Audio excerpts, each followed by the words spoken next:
Welcome to Democracy Now!, democracynow.org, the War and Peace Report. I'm Amy Goodman. Today is Election Day, and across the United States, voters are preparing to go to the polls to cast their ballots for president, senator, congressmember, governor, attorneys general, local sheriffs, and a slew of other elected officials, as well as over 160 ballot initiatives. On Monday, both Hillary Clinton and Donald Trump finished off their final day of campaigning.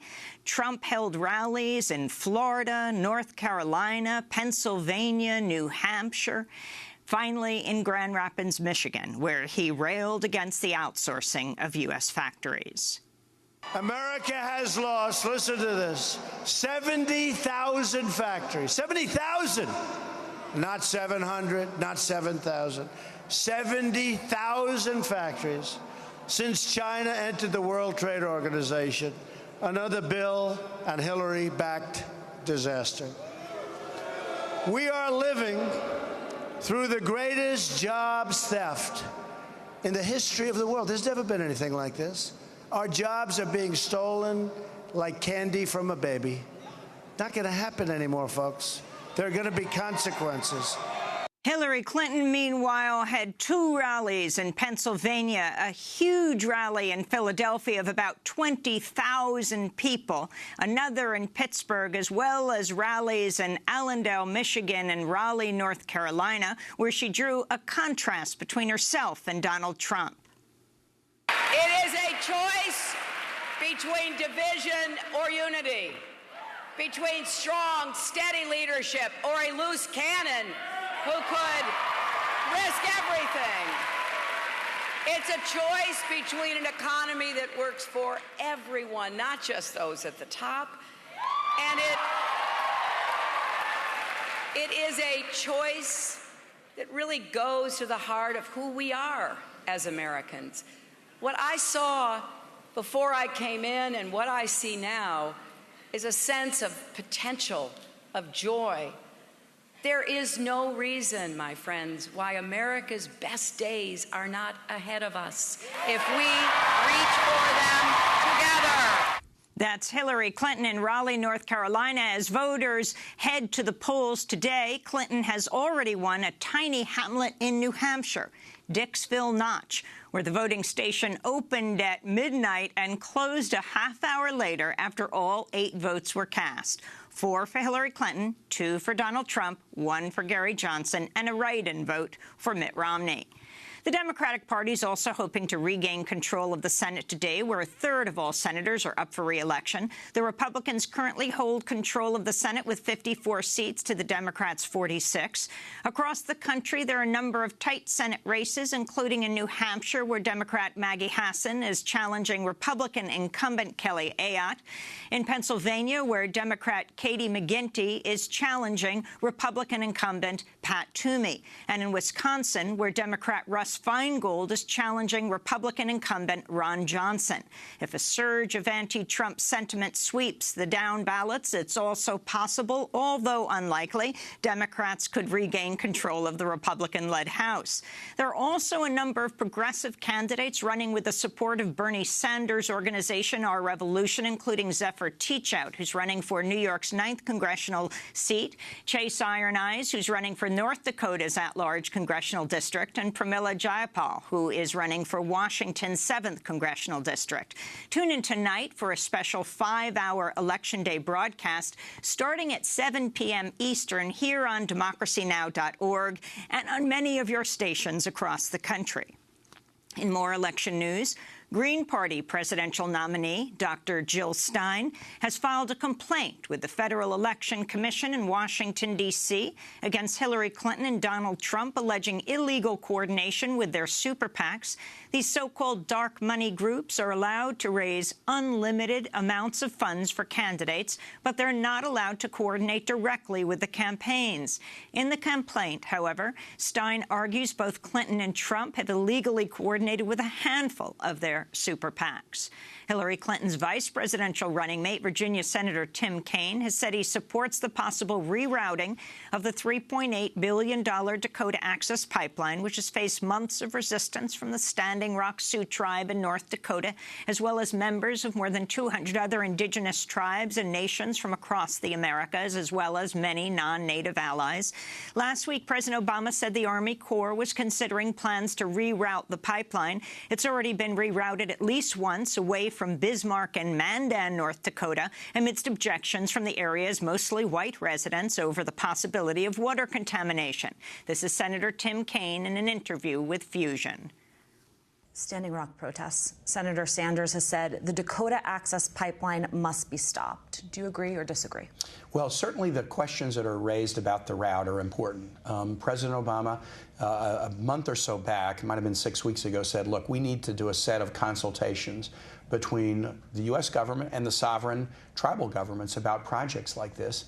And then in recent days, what he said is, we ought to be able to find a route that solves some of these questions. And I'm optimistic about that, too. I know the administration's working very hard on it. So you'd be in support of rerouting it? Well, look, they've already rerouted it once. It was routed to be near Bismarck, and then that route was changed. So if it's changed once, if it's an important enough project, you ought to be able to find a route that works. And so what the Obama administration has done by saying, hey, let's look at route alternatives, I think is the right thing to do. The proposal to reroute the Dakota Access Pipeline comes as the billion-dollar project spearheaded by Dallas-based Energy Transfer Partners is facing increasing pressure from the banks funding its construction. On Sunday, the Norwegian bank, DNB, announced it's considering withdrawing its funding amidst concerns about human rights violations against the Standing Rock Sioux tribe in North Dakota. DNB, which is Norway's largest bank, is responsible for financing up to 10% of the pipeline. This comes as Citigroup told the New York Times it's raised concerns about the project, although it has not yet said whether it will withdraw its funding. Citigroup is playing a major role as both a financier of the project and the loan agent. Lindsay Allen of the Rainforest Action Network said, quote, Citibank's leading role in financing the pipeline makes it complicit in gross violations of indigenous and human rights, unquote. In Iraq, the U.S.-backed Iraqi forces and government militias are continuing the campaign to retake the city of Mosul from ISIS. The Iraqi military says it discovered a mass grave with as many as 100 decapitated bodies during its advance into the town of Hammam al-Alil to the south of Mosul. This comes as residents of al-Qiyara, a town about 40 miles south of Mosul, report being sickened by the poisonous smoke from continuously burning oil well fires. The Iraqi military says ISIS militants lit the oil wells on fire in August while retreating from the town. The fires continued to burn 3 months later. In Brazil, the landless workers movement known as the MST is facing increasing repression, including the detention of at least 10 organizers. On November 4th, state police raided MST's national school, Sao Paulo, firing live ammunition and detaining 2 MST members, including a 64-year-old librarian whose rib was fractured during the raid. Police also recently raided another MST camp in Paranha and detained 8 organizers. Joaquim Pinheiro of MST says the repression against the movement has worsened under Michel Temer's new government following the impeachment and ouster of the elected president, Dilma Rousseff. All of this is happening in the context of persecution. We're struggling against the coup and for democracy in our country. And today, there is a constantly intensifying process of repression against the MST. In India, the environmental minister has called for an emergency meeting as the capital, New Delhi, is engulfed in thick, hazardous smog. It's the worst air pollution New Delhi has seen in 2 decades. This is environmentalist Vimlendu Jha.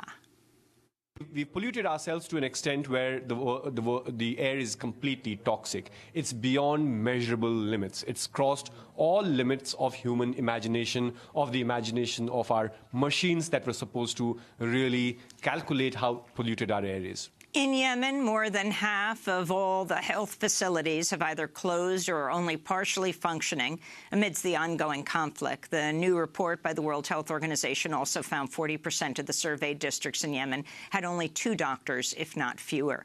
Dozens of historians are criticizing Volkswagen for trying to cover up the dark pages of its history in Nazi Germany. Following the announcement, Volkswagen's longtime historian, Manfred Rieger, was leaving the company. Rieger has led Volkswagen's efforts to research and reveal the company's actions during World War II, when Volkswagen forced concentration camp prisoners to work in the auto factories. Volkswagen has denied Rieger was dismissed. This comes as Volkswagen has announced another historian, Christopher Copper, has been commissioned to research the company's actions in Brazil during the military dictatorship from 1964 to 85, following a lawsuit alleging 12 Volkswagen workers critical of the dictatorship were tortured in a VW factory near Sao Paulo. In the Philippines, the Supreme Court has ruled 9-5 that former dictator Ferdinand Marcos will receive a hero's burial, despite a 3-decade struggle to stop the dictator's remains from being reburied in Manila's Heroes Cemetery. This is Nery Comaneras, who survived the period of Marcos's rule under martial law from 1972 to 81. It's really nakakalungkot. It's really disheartening that today history has changed. History has lost its meaning, and it's confusing and frustrating that after so many decisions against Marcos, the Supreme Court turned itself around.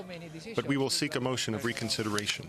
And in Rochester, New York, people have begun covering suffragist Susan B. Anthony's tombstone with "I voted" stickers to commemorate the 110th anniversary of her death in March 1906. 14 years before women won the right to vote. The New York Cemetery has extended its hours until 9 p.m. tonight to give more people time to visit her gravesite. And those are some of the headlines. This is Democracy Now!, democracynow.org, The War and Peace Report. I'm Amy Goodman.